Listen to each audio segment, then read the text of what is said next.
anybody watch hockey down here? Anybody hockey fans? All right, good, I appreciate it. Anybody watched an Olympic hockey a couple years ago when it was USA versus Russia, semifinal game, Miracle on Ice 2 over in Russia's land, and it was considered a big build-up.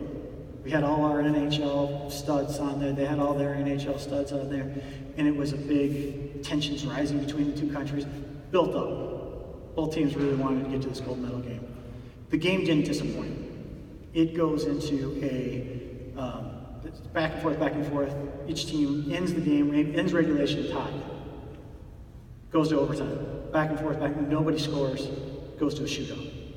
Now we bring one guy on the whole roster that's our shootout specialist, TJ Oshie.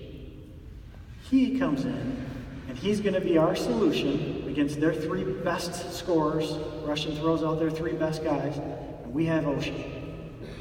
And if you have seen that, if you watch that game, he's just this cool, calm flutter. He's not this kind of aggressive, go straight at the net and snap it in. He just kind of flutters. He's kind of going back and forth. He's kind of smooth. He's just eyeing how the goaltender moves, and then he's waiting for an opening, and he's such a quick release. He snaps it, and he can hit any spot in the net.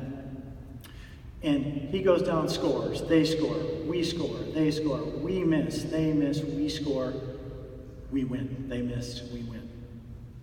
They go up to him, all the cameras, all the media afterwards, they go up to Oshie and they say, hey, how the heck were you so cool, calm, and collected out there?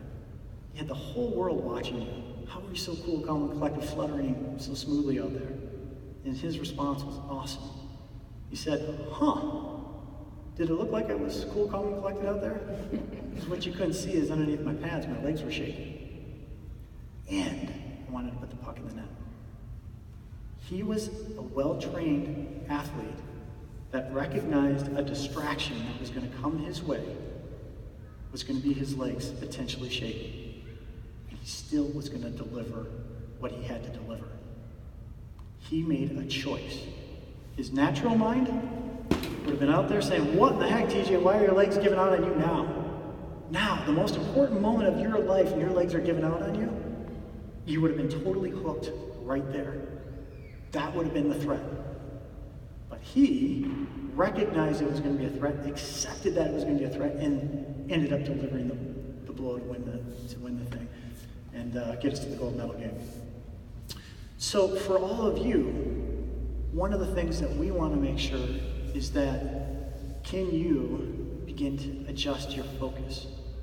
Focus on the things that you know are going to give you, like Warren and Bill, the best opportunity to thrive so that you can come up here, what was that, Maslow's, and begin to work on some of these things that give you that reward, that give you some of those higher level rewards.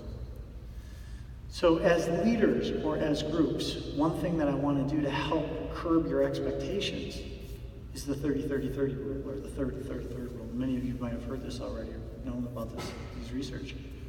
But basically with any group that you're working with, you're going to have a third that's 100% committed, bought in, who's going to want to go hard. You're going to have a third that's really on the fence, and you have a third that really just isn't motivated, isn't really there, doesn't really want it. And most of the time, we spend our focus looking at that bottom third. We put a lot of attention to that group, because that group they're the anchors, they're the ones pulling us back. Are they? Or is it us focusing on them and giving that attention? I mean, think about it. When you have little kids running around and they're all acting out and they're throwing tantrums and whatnot, if I go over to them and I start to attend to them, what does that do? It rewards the behavior. I can almost ignore that and focus on the one that's doing the job that you want to have done. Give that some energy and some attention. Create this third, a third. Focus on that group, that first group that is energized, wanting to really roll with this.